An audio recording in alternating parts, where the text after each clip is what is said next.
Certo. Vamos então para as nossas duas últimas aulas, né? Referentes ao conteúdo de termodinâmica. A primeira delas, relação entre calor e trabalho. Vamos lá. Primeiro, né, a gente vai examinar o modo como a energia pode ser transferida em forma de calor e em forma de trabalho de um sistema para o ambiente ou do ambiente para o sistema. Lembra que até então a gente tem discutido como um sistema pode receber calor ou como um sistema pode ceder calor, né? Ele recebe calor do ambiente ou ele cede calor para o ambiente, né? Nós vimos que quando um sistema recebe calor do ambiente, esse calor é tido como positivo para o sistema, né? Um ganho de energia na forma de calor que o sistema tem.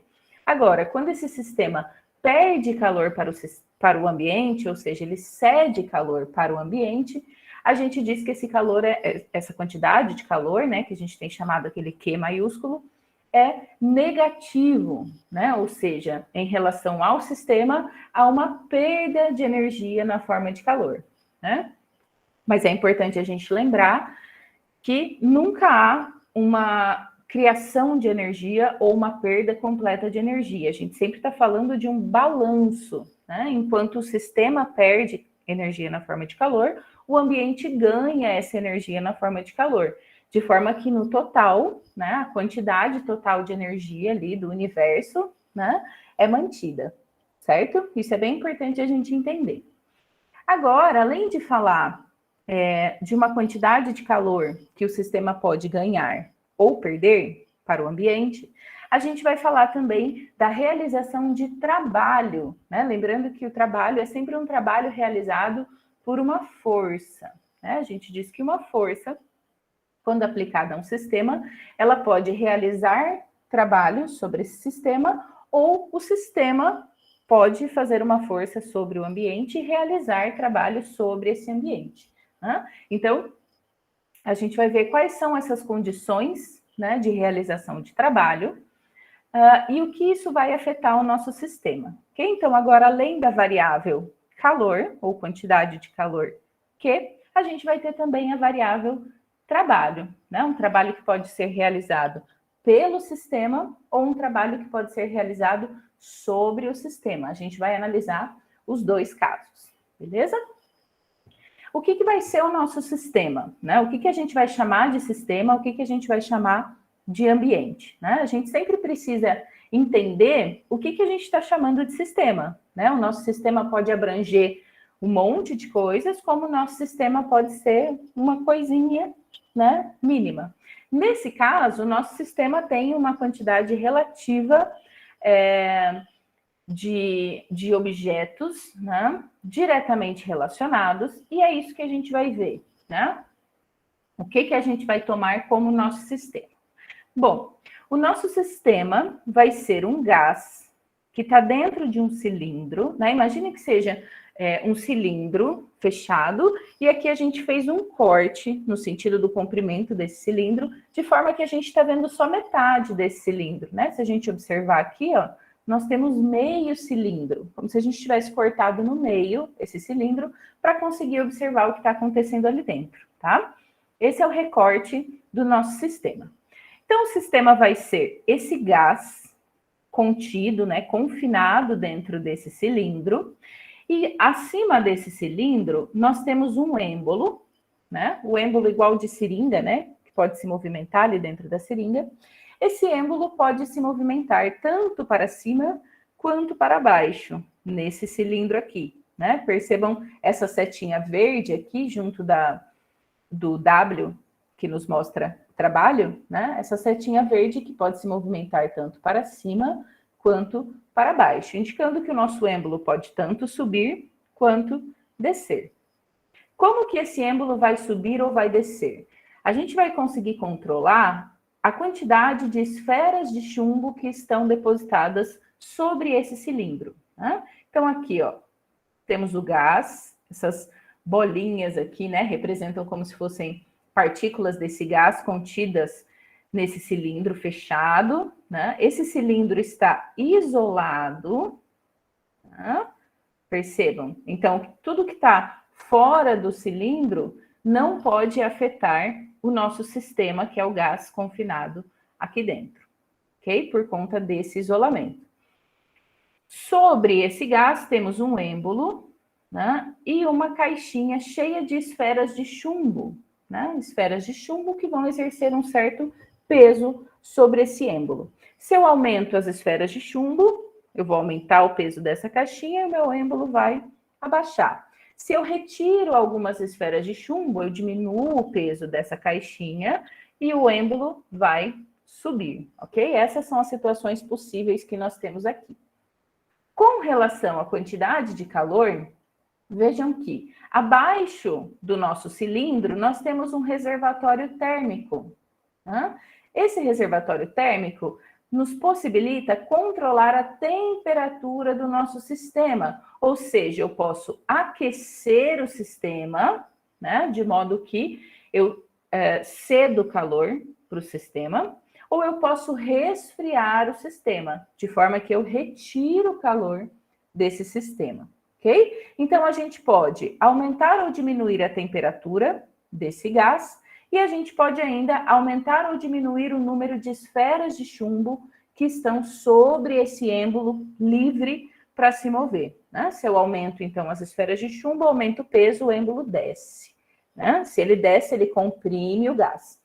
Se eu tiro bolinhas de chumbo, o êmbolo, a caixinha fica mais leve, o êmbolo sobe e o meu gás tem a possibilidade de se expandir, né? Lembrando que compressão e expansão tem a ver com o volume que esse gás vai ocupar. Se ele se expande, ele aumenta de volume. Se ele se comprime, ele diminui de volume, né? Lembrando que uma substância que esteja nessa fase, né, nesse estado gasoso aqui, como está esse gás confinado, o volume que ele vai ocupar e a forma que ele vai ocupar depende do volume e da forma do recipiente que ele tiver ali, né? Então, se eu aumento o comprimento desse cilindro, eu aumento o volume do gás. Se eu diminuo o comprimento do cilindro, diminuo o volume do gás, ok? Esse é o nosso sistema, então. Esse é o nosso ponto de partida, certo? Nosso sistema é esse gás confinado que pode, né, a partir da retirada ou o aumento das esferas de chumbo, esse gás pode se expandir ou ser comprimido, e ele pode ainda ser aquecido ou resfriado a partir do reservatório térmico que está logo abaixo dele, né? Diretamente em contato aqui com o cilindro, beleza? Tudo que estiver fora, então, desse cilindro, né, para o lado de fora desse isolamento, não vai afetar o nosso sistema, ok? De forma que nós temos um ambiente controlado, beleza? A gente tem trocas de calor entre o sistema e o ambiente, mas o nosso ambiente é controlado, ou seja, o controle da temperatura, por exemplo, se dá a partir do controle do reservatório térmico, beleza? Quem controla isso é quem estiver operando esse reservatório térmico, beleza? Então, vamos lá. Como eu havia dito, né, a força para cima sobre o êmbolo, devido à pressão do gás que está confinado, né? Vamos partir, então, de um sistema em repouso, tá? O que significa dizer que o sistema está em repouso? Né? Lembra que a gente discutiu essas condições de repouso lá nas aulas de fluido, né? Um sistema em repouso é aquele sistema no qual a aceleração, né, é zero, ou seja, as forças que estão envolvidas ali estão equilibradas, né? Ou seja, o peso que essas bolinhas de chumbo aqui faz sobre o êmbolo, numa situação de repouso, é equilibrada, né, pela pressão que o gás faz sobre esse êmbolo, né? Então, imaginem que a gente tenha, deixa eu pegar aqui uma canetinha, né?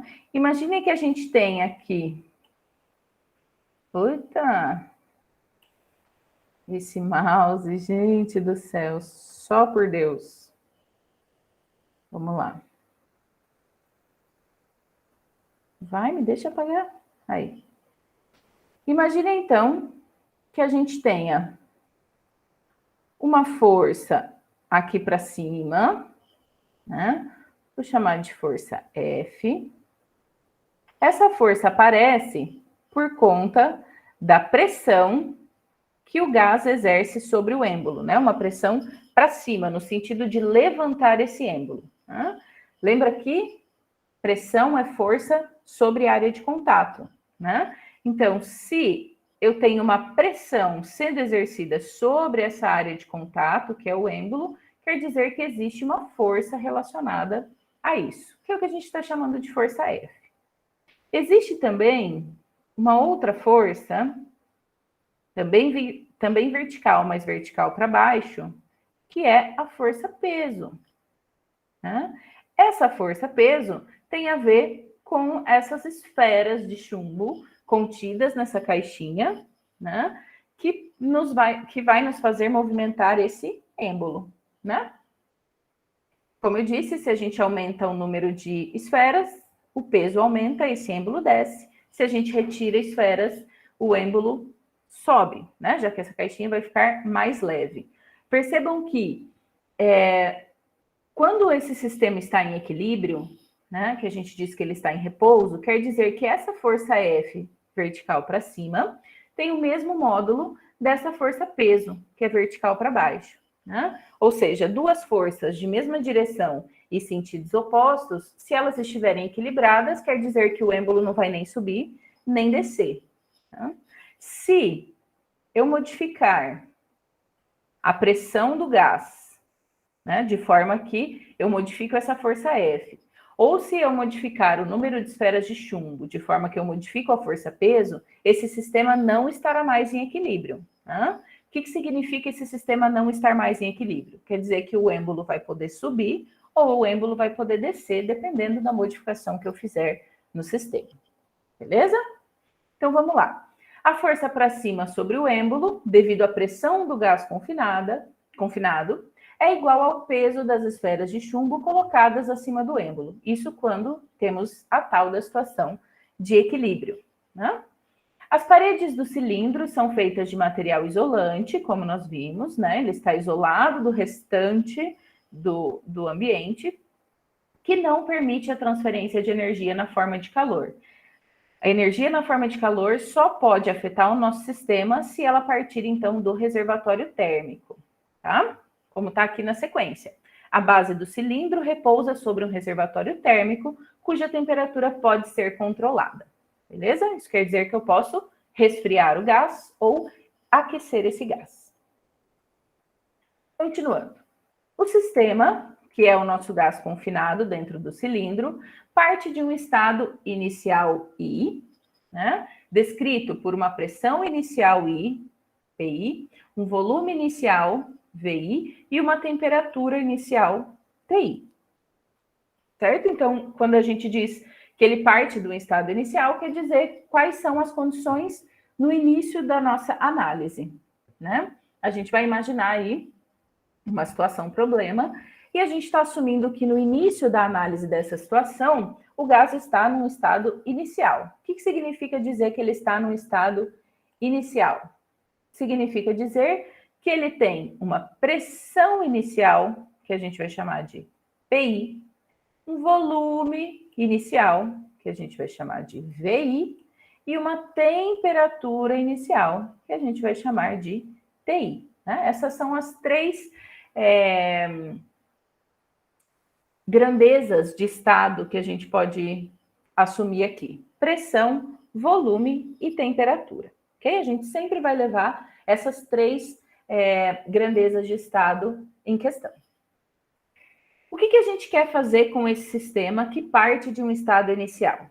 A gente quer levar esse sistema a um estado final, né? Ou seja, a gente quer mudar as características desse sistema, de um estado inicial para um estado final, no qual o estado final é caracterizado também por uma pressão, que a gente vai chamar agora de PF, pressão final, por um volume diferente, que a gente vai chamar de VF, e por uma temperatura diferente, que a gente vai chamar de TF.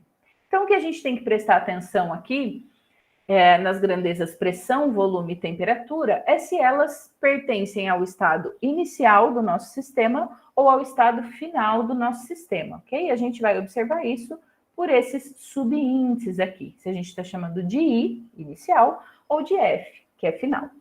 Beleza? O processo de levar esse nosso sistema de um estado inicial ao estado final é que é chamado de processo termodinâmico. Né? Um processo termodinâmico, então, é aquele em que a gente tem a possibilidade de variar de 1 a 3 características desse sistema. Né? No nosso caso, pressão, volume e temperatura.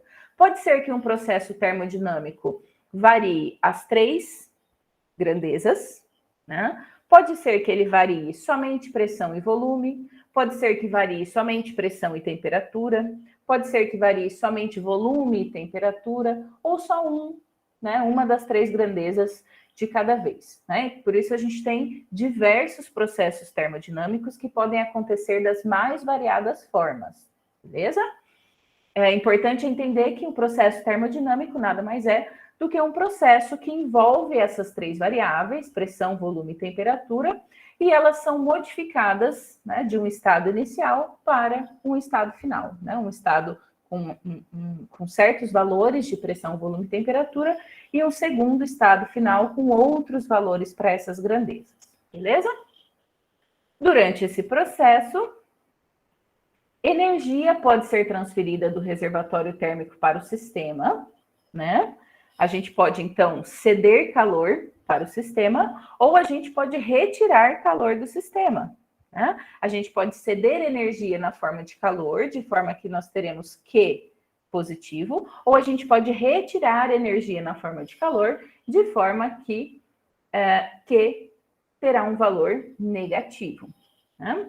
Além disso, o sistema pode realizar trabalhos sobre as esferas de chumbo, quando ele levanta o êmbolo, né? Quando o nosso gás se expande, a gente diz que o sistema está realizando trabalho sobre o ambiente, então o trabalho é positivo. Ou então, as esferas de chumbo podem realizar trabalho sobre esse gás, né? Quando acontece de a gente aumentar o número de esferas e esse êmbolo abaixar, fazendo com que o nosso gás seja comprimido, ou seja, tenha o seu volume diminuído. Quando acontece esse processo de compressão, a gente considera que o trabalho realizado sobre o sistema é, então, negativo. Ok? Então, eu posso variar a quantidade de calor nesse sistema e posso variar a quantidade de trabalho realizado. Tá? A quantidade de calor pode ser positiva ou negativa, né? Ela é positiva quando o sistema recebe energia na forma de calor, e a quantidade de calor é negativa quando o sistema cede energia na forma de calor. Tá? Já com relação à realização de trabalho, se o êmbolo é levantado, né? Ou seja, quando o nosso gás expande, o trabalho realizado é positivo, ou se o êmbolo é abaixado, fazendo com que o nosso gás seja comprimido, o trabalho realizado leva um sinal negativo. Beleza? Essas são as análises mais comuns que a gente vai fazer, e essas relações que a gente está discutindo aqui são imprescindíveis para que a gente entenda o enunciado da primeira lei da termodinâmica na sequência, beleza? Então, vão guardando aí aos pouquinhos essas informações que elas vão ser retomadas. A gente vai supor que todas essas mudanças, ou seja, da pressão inicial para a pressão final, do volume inicial para o volume final e da temperatura inicial para a temperatura final, a gente vai assumir que elas ocorrem bem lentamente, né? De modo que o sistema todo esteja sempre em equilíbrio térmico. Né? Ou seja, para cada mudança que acontece, ela acontece de forma tão vagarosa que todo o sistema durante essas mudanças é mantido em equilíbrio térmico, né? Quer dizer que todas as partes do sistema têm a mesma temperatura durante esse processo termodinâmico, beleza? Não quer dizer que a gente não vai variar a temperatura do sistema. Quer dizer que conforme essa variação de temperatura, por exemplo, ocorre, ela vai ocorrer para todas as partes do sistema. O gás, o cilindro em que ele está confinado, o êmbolo, a caixinha, as esferas de chumbo, né? Tudo que está envolvido ali. Beleza? Continuando. Vamos supor, agora a gente vai começar a encontrar relações matemáticas entre calor e trabalho, tá? Ou principalmente para a realização de trabalho, já que equações para transferência de calor para um sistema ou do sistema, a gente já viu em aulas passadas, tá? Vamos chegar, então, numa equação para a realização de trabalho. Porque até agora a gente só fez uma análise do sinal, né? Se o trabalho realizado vai ser positivo ou negativo, mas a gente não sabe como calcular esse trabalho realizado. E é isso que a gente vai fazer agora. Vamos supor que algumas esferas de chumbo são removidas do êmbolo, né? Então, eu vou tirar aqui na nossa imagem, né? Vou tirar algumas esferas de chumbo daqui, né? Diminuindo o peso dessa caixinha com esferas de chumbo. Se eu diminuo o peso, quer dizer que essa força F aplicada aqui vai ter um módulo maior do que a força peso, né? Se o módulo de F é maior do que o módulo de P, o êmbolo vai subir, né? Ou seja, o nosso gás vai ter a possibilidade de se expandir, né? Então, vamos supor que algumas esferas de chumbo são removidas do êmbolo, permitindo que o gás empurre o êmbolo e as esferas restantes para cima com uma força F, que produz um deslocamento infinitesimal ds. O que acontece? A partir daquela posição de repouso que a gente tinha definido, né? Se o êmbolo subir um pouco ou descer um pouco a partir da posição de repouso, ele tem um deslocamento, né? Ou um deslocamento para cima, quando eu tiro as esferas, ou um deslocamento para baixo, se eu aumentar o número de esferas. Nesse caso aqui, a gente está removendo esferas, diminuindo a força-peso, né? Diminuímos a força-peso, o êmbolo vai subir. Esse deslocamento que o êmbolo vai ter da posição de equilíbrio até a nova posição dele, a gente diz que é um deslocamento infinitesimal ds. Vocês estão tendo aula de cálculo, né? Vocês entendem que um deslocamento infinitesimal é um deslocamento que a gente vai considerar como sendo muito pequenininho, né? Esse deslocamento infinitesimal, aqui, né, como o deslocamento é pequeno, podemos supor que a força F, aquela, né, que aparece por conta da pressão que o gás faz sobre o êmbolo, a gente pode assumir que essa força é constante durante esse deslocamento pequeno, né? Ou seja, que ela não varia nem em módulo, nem em orientação, enquanto esse deslocamento do êmbolo acontece. Nesse caso, o módulo da força é igual à pressão vezes a área, né? Lembra que eu falei? Relembrando aqui, né? Força, ou pressão, não força. Deixa eu apagar aqui, que ficou muito feio. Vou fazer de novo. Vamos lá. Eita. Vamos lá. Pressão, nós vimos isso aqui lá no conteúdo de fluidos, lembra? Pressão é igual a força sobre área de contato, né? Ou seja, a definição de pressão é que uma força atua sobre uma área de contato. Quando uma força atua diretamente sobre uma área de contato, a gente diz que essa força está fazendo pressão sobre essa área de contato, né? Se pressão é força sobre área de contato, né? Se eu isolo força, ou seja, passo a área de contato para o lado de lá da equação, né? A gente fica aqui, força é igual a pressão vezes a área de contato. Né? Essa força F aqui é aquela força F que eu desenhei sobre o nosso sistema, né? Aquela força vertical para cima, certo? Então, sabemos que o módulo dessa força F é P vezes A, ou seja, a pressão que o gás exerce sobre o êmbolo vezes a área do êmbolo, né? Então, aqui, ó, até está definido na sequência, em que P é a pressão do gás e A é a área do êmbolo. O trabalho infinitesimal dW, realizado pelo gás durante esse deslocamento, é dado por essa relação. O trabalho realizado por uma força, gente, é sempre essa força vezes o deslocamento que essa força provoca sobre o sistema que ela está agindo, né? Então, trabalho é igual a força vezes deslocamento.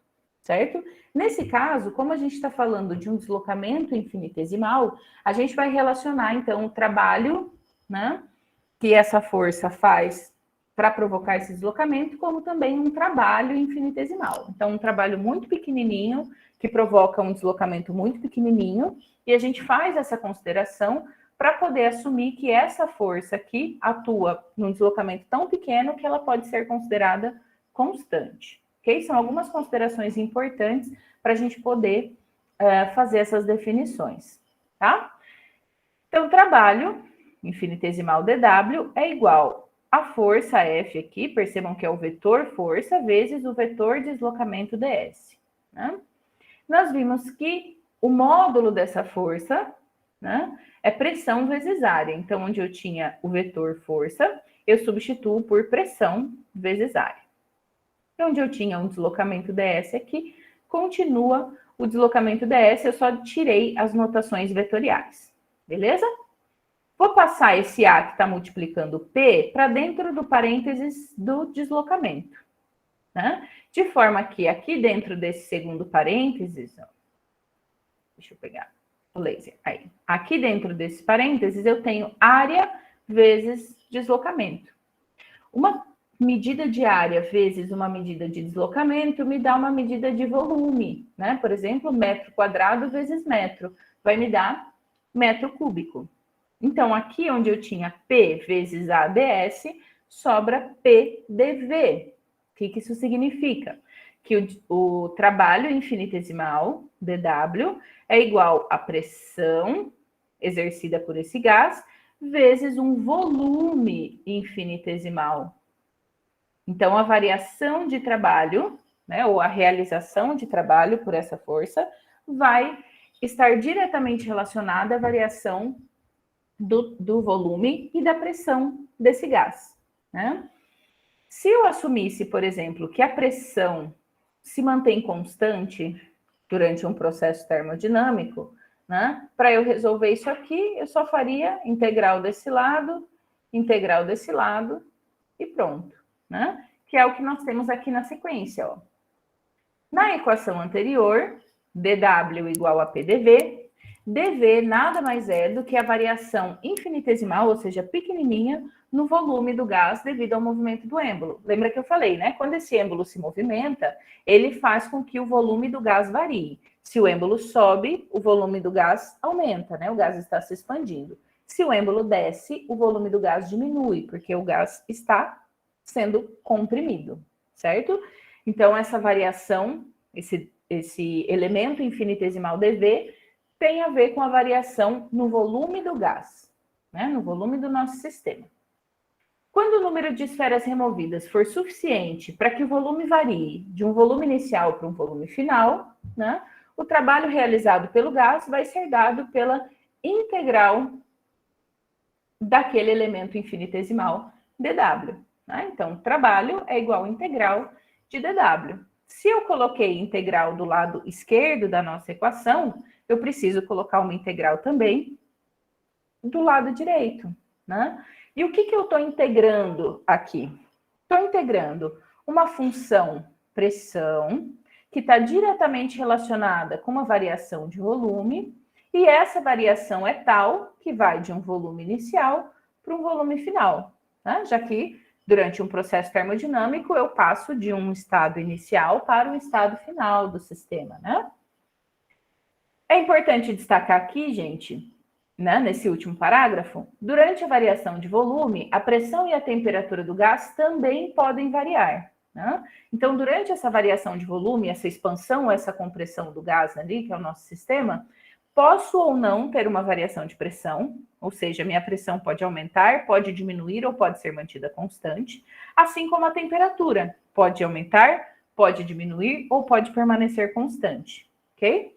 Para calcular diretamente essa integral aqui, ó, a gente precisa saber exatamente como a pressão varia com o volume durante esse processo termodinâmico. Se ela for constante, fica fácil. Ela sai da integral, né, já que ela é constante, e eu faço integral de VI até VF de dV. Ou seja, o trabalho vai ser igual a P vezes ΔV, de cara. Agora, se essa pressão não for constante, né, a gente precisa saber como ela varia. Se ela vai ter uma variação com relação ao volume, se ela vai ter uma variação com relação à temperatura, né? A gente precisa saber exatamente como ela varia, ou seja, qual função vai definir a variação dessa pressão para resolver essa integral. Beleza? Então, cada caso, cada processo termodinâmico vai ter uma forma de ter o seu trabalho calculado. Ok? É aqui que parece que as coisas se complicam, né? Mas na hora de resolver, a gente sempre tem um jeitinho, né, de facilitar esse cálculo do trabalho, né? Principalmente quando essas funções, pressão, temperatura, volume, estiverem contidas em um gráfico, ok? Graficamente, que é o que nós vamos ver aqui, o trabalho vai ser sempre a área abaixo da curva, né? Então, por exemplo, aqui está a nossa curva. Para eu calcular o trabalho, eu simplesmente calculo essa área aqui em amarelo, né? Se aqui fosse uma reta, por exemplo, de I até F, né? A gente teria aqui embaixo formado um trapézio. A gente calcularia a área do trapézio e isso é equivalente ao trabalho realizado ali. Isso vale para qualquer figura formada num diagrama de pressão por volume. Ok? A gente vai ver isso. Então, vamos lá. A gente sabe, então, que durante um processo termodinâmico, né, percebam que essa setinha, né, essa linha aqui em verde, está me indicando exatamente o processo termodinâmico. Esse I me indica que esse ponto aqui em cima é o estado inicial do meu sistema, e esse F me indica que esse é o estado final do meu sistema, certo? A gente viu que quando um sistema passa de um estado inicial para um estado final, isso é chamado de processo termodinâmico, né? Durante esse processo termodinâmico, a gente pode ter a variação de 3 grandezas: temperatura, pressão e volume, ok? Nesse diagrama PV, né, guardem esse nome, isso vai aparecer em muitas situações problema, né? O diagrama PV nada mais é do que um gráfico que relaciona pressão e volume, né? Aqui, deixa eu voltar para o laser. Aqui, no eixo Y, nós temos a grandeza pressão, né?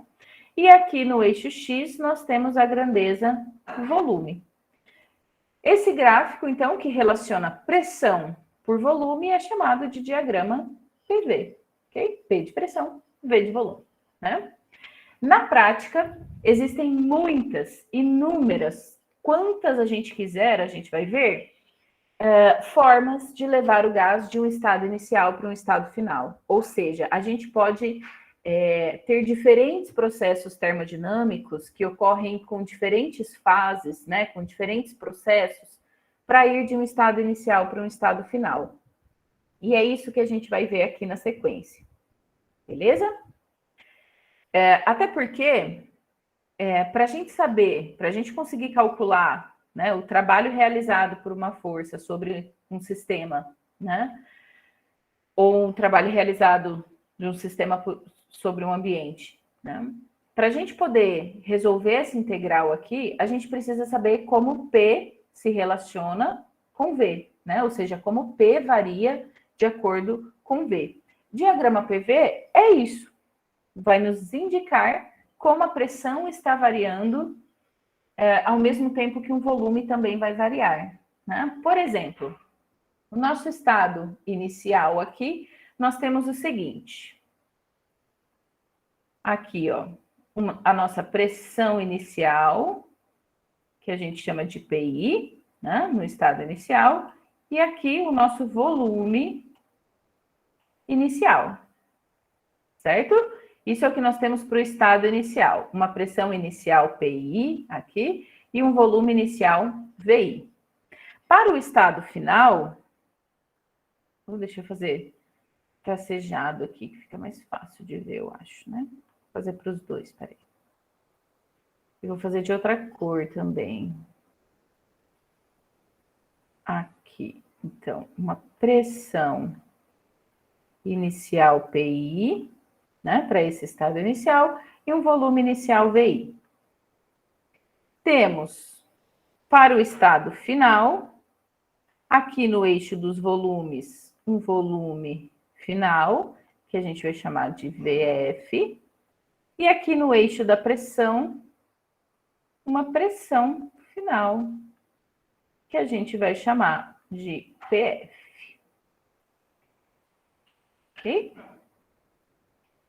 Então, percebam, especificamente nesse processo termodinâmico, em que a gente vai... Vou pegar aqui de volta. Especificamente nesse processo termodinâmico, em que a gente vai desse estado inicial para esse estado final, o que acontece? Nós temos uma diminuição da pressão, certo? PI aqui é maior do que PF, e temos um aumento do volume, certo? VI é menor do que VF. A gente sabe, né, porque os eixos estão aumentando, né, verticalmente para cima e horizontalmente para a direita. Isso quer dizer que VI é menor que VF, igual PF é menor do que PI. Então, para esse processo específico, eu tenho diminuição de pressão e aumento de volume. Ok? Bom, então na prática existem muitas formas de levar o gás de um estado inicial para um estado final. Uma delas é mostrada nessa figura A, né, que é um gráfico da pressão do gás em função do seu volume, conhecido como diagrama PV. Certo. O que está acontecendo nessa figura A? Nessa figura, a curva mostra que a pressão diminui, como nós vimos, né? Pressão vem de um valor mais alto para um valor mais baixo, enquanto há um aumento de volume. A integral da equação anterior, aquela lá, trabalho igual a integral de PdV, né? E, portanto, o trabalho realizado pelo gás é representada pela área sombreada sob a curva entre os pontos I e F. Né? Então, esse finalzinho do primeiro parágrafo me diz que, para eu calcular o trabalho, né, caso eu não tenha, por exemplo, a equação da pressão, não saiba que função define essa pressão, né, basta eu calcular a área abaixo do gráfico. Né? Então, eu vou ter aqui a minha curva vai de I até F, eu calculo essa área aqui em amarelo. Essa área em amarelo me dá exatamente o valor, né, um módulo do trabalho realizado por esse gás. Né? Nesse caso, o trabalho sempre será positivo, né? Já que, de acordo com esse processo, o volume só vai aumentar. Né? Se tem um aumento de volume, o gás está se expandindo e o trabalho é positivo. Né? Então, nesse caso, o trabalho W será sempre positivo, já que o gás só pode aumentar de volume empurrando o êmbolo para cima, ou seja, realizando um trabalho sobre as esferas de chumbo. Se é o sistema que realiza um trabalho sobre o ambiente, o trabalho é sempre positivo. Ok? Isso é o que nós temos aqui na letra A. Na letra B, a gente vai do mesmo estado inicial para o mesmo estado final, né? Se a gente comparar aqui pressão inicial e pressão final, volume inicial e volume final, nós teremos exatamente os mesmos valores, ok? Só que para ir de I até F, eu vou por outros caminhos, né? Ao invés de ser aquela curva que a gente tinha de I até F, eu vou de I até um outro estado A e de A até esse último estado F, né? Percebam que, fazendo isso, eu continuo tendo pressão inicial maior do que a pressão final, ou seja, continuo tendo uma diminuição da pressão, continuo tendo um aumento do volume. Só que, como eu mudei o caminho, eu mudei a área abaixo da curva. Se eu mudei a área abaixo da curva, eu mudei o trabalho, né? Então, aqui eu tenho uma certa quantidade de trabalho realizado, aqui eu tenho uma outra quantidade de trabalho realizado, um pouco maior do que na letra A. Tá? Então, aqui na figura B, a mudança acontece em duas etapas. Primeiro, do estado I para o estado A, e depois do estado A para o estado F. Bom, vamos ver o que acontece nessa primeira etapa, quando eu vou de I para A. Essa primeira etapa está acontecendo a pressão constante, né? Percebam que eu não tenho variação de pressão. Tanto para o ponto I quanto para o ponto a minha pressão é a mesma, né? Eu tenho um aumento de volume, que eu vou de VI até VF, né? Nesse caso até VA. Tem um aumento de volume que acontece a pressão constante. Quando a pressão é constante, eu consigo resolver aquela integral, né? Porque o P vai sair de dentro da integral e eu vou ficar com o integral de dV.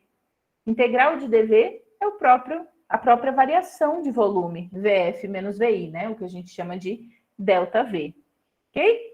Então, nessa primeira etapa, ocorre a pressão constante, ou seja, o número de esferas de chumbo, no caso do nosso sistema, não vai variar. Aquela força F, né, o módulo daquela força F, não vai mudar. O aumento de volume de VI para VF acontece aumentando-se lentamente a temperatura do gás, né? Quando eu aumento a pressão, quando eu aumento a temperatura, desculpa. Quando eu aumento a temperatura de um gás, eu faço esse gás se expandir. Quando eu diminuo a temperatura desse gás, eu faço ele se comprimir. Então, a minha mudança de volume pode se dar de duas formas, né? Ou pelo movimento do êmbolo, que vai permitir que esse gás se expanda ou se comprima, ou pela variação de temperatura, que também permite que esse gás se expanda ou se comprima. Se eu não estou mexendo nas bolinhas de chumbo, né, que vão variar ali no meu êmbolo, né, ou a relação entre a força aplicada, né, pelo gás ali, a pressão do gás com a força peso daquelas esferas de chumbo, né, se o volume não está variando por esse motivo, só sobra que ele varia por conta da variação de temperatura, né? Então, eu vou aumentando lentamente a temperatura desse gás e fazendo com que ele se expanda, né? Nesse caso, eu tenho variação de volume, variação de temperatura, mas a pressão permanece constante. Isso é o que acontece nessa primeira etapa, quando eu vou do estado I para o estado A. Na segunda, aqui continua falando da etapa IA, né? A expansão do gás realiza um trabalho positivo, né? Porque estamos levantando o êmbolo de novo, e a gente tem calor absorvido pelo sistema, né? Estamos aumentando a temperatura do sistema, então o sistema recebe energia na forma de calor, a partir desse reservatório térmico, né? Conforme a gente vai aumentando essa temperatura. Este calor, então, é positivo, já que ele é fornecido ao sistema. Então, nessa primeira etapa, de I até A, temos trabalho positivo e quantidade de calor positiva, certo? Segunda etapa, quando vamos de A para F, essa setinha verde aqui, né? De A para F. Essa etapa ocorre a volume constante, né? Percebam, o volume de A e o volume de F são os mesmos. Isso quer dizer que o nosso gás, nessa segunda etapa, não está nem expandindo, nem se contraindo. É como se a gente tivesse travado o êmbolo. Né? O que está acontecendo aqui é uma diminuição da pressão. Né? Como vai acontecer essa diminuição da pressão se o volume é mantido constante? Mais uma vez, por conta do reservatório térmico. A gente diminui a temperatura do reservatório lentamente, de forma que a pressão ali também vai diminuindo. Né? Se eu diminuo temperatura, eu também diminuo pressão. Então, enquanto a primeira etapa, né, acontecia a pressão constante, nós tínhamos um aumento de temperatura e um aumento de volume do gás, a segunda etapa acontece a volume constante, em que nós temos uma diminuição da temperatura do sistema e, por conta disso, uma diminuição também da pressão desse sistema, ok? Que é o que nós temos aqui, ó. A etapa AF, né, essa segunda setinha aqui em verde, ocorre a volume constante, de modo que o êmbolo deve ser travado. A temperatura do reservatório é reduzida e a pressão do gás diminui até um valor PF. Durante esta etapa, o sistema cede calor para o reservatório, né? O sistema vai perder calor, porque nós estamos diminuindo a temperatura desse sistema, então ele perde energia na forma de calor, ok? Para a gente calcular o trabalho realizado durante essas duas etapas, né, durante todo o processo termodinâmico, a gente calcularia aqui a área desse retângulo, né, que é quase um quadrado aqui, né, um pouquinho maior, tem um lado um pouquinho maior aqui, certo? Para calcular, então, o trabalho total de todo o processo, a gente calcula a área, né? Trabalho positivo novamente, né? Para o processo global, ou seja, de I até A até F, o trabalho que é positivo e ocorre apenas durante a etapa IA, né? Porque se não tem, nesse caso aqui, né, não tem variação de volume, na etapa AF não tem realização de trabalho, né? Aquela integral de PDF ficaria igual a zero. É representado pela área sombreada sob a curva. A energia é transferida na forma de calor nas duas etapas, com uma transferência de energia líquida Q. Na primeira etapa, o sistema recebe energia na forma de calor, na segunda etapa, o sistema cede energia na forma de calor. Beleza? Então, percebam, aqui nós fomos do estado inicial ao estado final, o mesmo estado inicial e o mesmo estado final lá da figura A, só que fomos por outro caminho.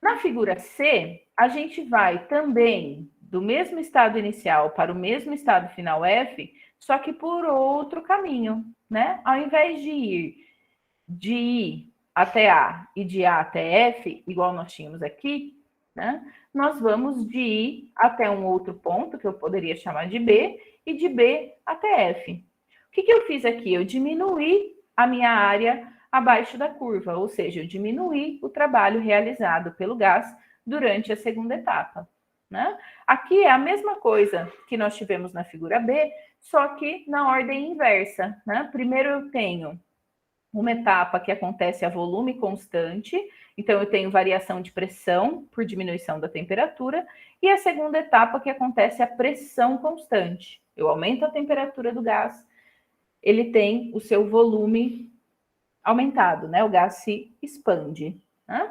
Então a figura C mostra um processo no qual os dois processos anteriores, a etapa IA e a etapa AF, ocorrem em ordem inversa. O trabalho, neste caso, é menor que na figura B, mas continua positivo. O mesmo acontece com o calor líquido absorvido, ok? É o mesmo que no processo anterior. Beleza? Aqui na figura D, só para a gente ver que a gente pode aumentar a quantidade de trabalho realizado, o quanto a gente quiser, ou diminuir a quantidade de trabalho realizado, o quanto a gente quiser. Okay? Depende de quantas etapas e quais os tamanhos dessas etapas que a gente vai utilizar. Né? Então, a figura D mostra que é possível tornar o trabalho tão pequeno quanto se deseje, quando eu vou de I para C, de C para D, de D para F, né? Essa trajetória aqui, ICDF, ou tão grande quanto se deseja, quando eu sigo a trajetória IGHF. Né? Percebam que eu posso deixar essas etapas tão grandes quanto eu quiser ou tão pequenininhas quanto eu quiser. Né? Por que eu digo que a gente pode deixar o trabalho tão grande ou tão pequeno? Porque o trabalho vai ser sempre a área abaixo dessa curva. Né? Então, para essa etapa em verde, todo esse retângulo enorme aqui vai ser o trabalho realizado pelo gás, de G até H. Né? Já para essa etapa em rosa, o trabalho seria só esse pedacinho aqui abaixo da curva CD. Né? Então, conforme eu aumento essa curva, ou diminuo essa curva, eu aumento o trabalho ou diminuo o trabalho realizado pelo gás. Beleza?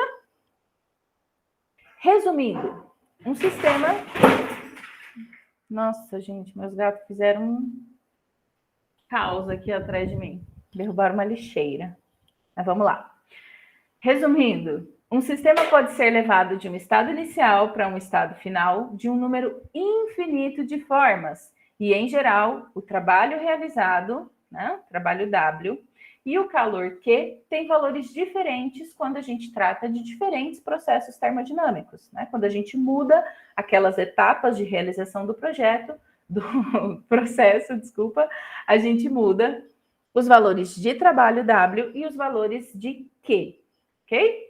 Dizemos, então, que calor e trabalho são grandezas que dependem da trajetória, né? Dependendo da trajetória que o processo termodinâmico vai seguir, a gente vai ter diferentes valores para a quantidade de calor Q e para o trabalho realizado W. Beleza? Certo. Essa última figura aqui, percebam, a gente continua com os mesmos estados, inicial I, final F, certo? Só que agora, tá vendo que a setinha mudou de direção? Antes a gente estava indo de I para F. Agora a gente está indo de F para I, ou seja, o nosso volume está diminuindo e a nossa pressão está aumentando, né? Essa figura E mostra um exemplo no qual o trabalho realizado é negativo, né? Ou seja, quando o gás é comprimido ao invés de expandir, né? Ele tem o seu volume diminuído ao invés de ter o seu volume aumentado durante o processo, né? Percebam que o trabalho continua tendo, né, o mesmo módulo lá da figura A, né? A área abaixo da curva é exatamente do mesmo tamanho, só que agora o processo se dá no sentido inverso. Então, ao invés de ter um aumento de volume, então uma expansão, um trabalho positivo, a gente tem uma diminuição de volume, uma compressão, um trabalho negativo, né? Então, essa figura aqui mostra um exemplo no qual um trabalho negativo é realizado por um sistema quando uma força externa comprime esse sistema, reduzindo o seu volume. O valor absoluto do trabalho continua a ser igual à área sob a curva, né? Igualzinho lá da figura A. Porém, como o gás foi comprimido, ou seja, teve o seu volume diminuído, o trabalho realizado leva o sinal de menos, ok? Então, sempre que a gente tiver expansão de gás, o sinal do trabalho é positivo. Se a gente tiver compressão de gás, o sinal do trabalho é negativo. Beleza? A figura F, por fim, juro que estou acabando com o diagrama PV, é a última imagem de diagrama PV, né? Só para a gente entender o que é um ciclo termodinâmico, né? A gente vai falar um pouquinho mais dele na aula de primeira lei, tá? Um ciclo termodinâmico é quando eu parto de um sistema inicial, vou até um sistema final F, mas eu retorno para o sistema inicial, né? Então, eu vou de I até F, volto de F até I, né? Então, essa figura mostra um ciclo termodinâmico, no qual o sistema é levado de um estado inicial I para um outro estado final F, né? E depois de volta para I. O trabalho líquido, ou seja, o trabalho total realizado pelo sistema durante o ciclo, é a soma do trabalho realizado durante a expansão do gás, quando eu vou de I para F, que é um trabalho positivo, mas o trabalho realizado de F para I, que é uma contração, um trabalho, contração não, né? Compressão, que é um trabalho negativo, ok? O trabalho líquido, aqui no caso, né, o trabalho total na figura, é simbolizado por essa área em amarelo, né? Se a gente quisesse imaginar, né? Deixa eu pegar um verdinho aqui. Por exemplo, de I até F, nós temos essa curva aqui, né? A área dela seria retinho demais, né? Toda essa área aqui em verde. Ok? Essa área aqui em verde me dá um trabalho positivo, né? Já que o nosso gás, quando eu vou de I para F, eu aumento ele de volume, então ele está se expandindo, né? Ele estaria levantando o êmbolo.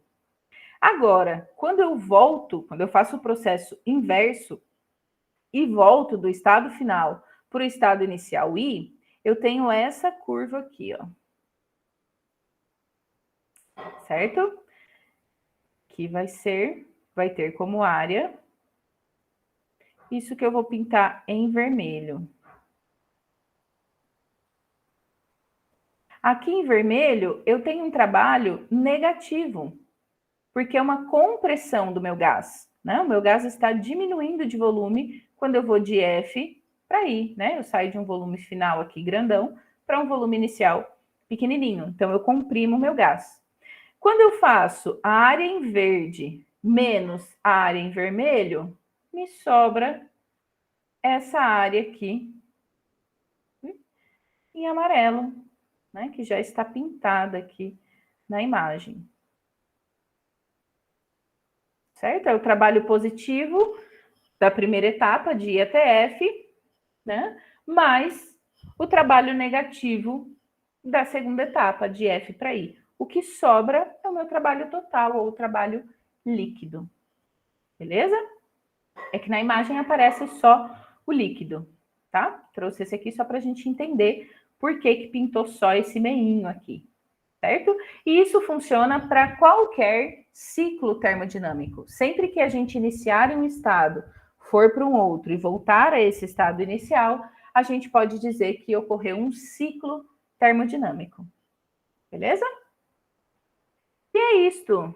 Para a nossa primeira parte da aula, é isto.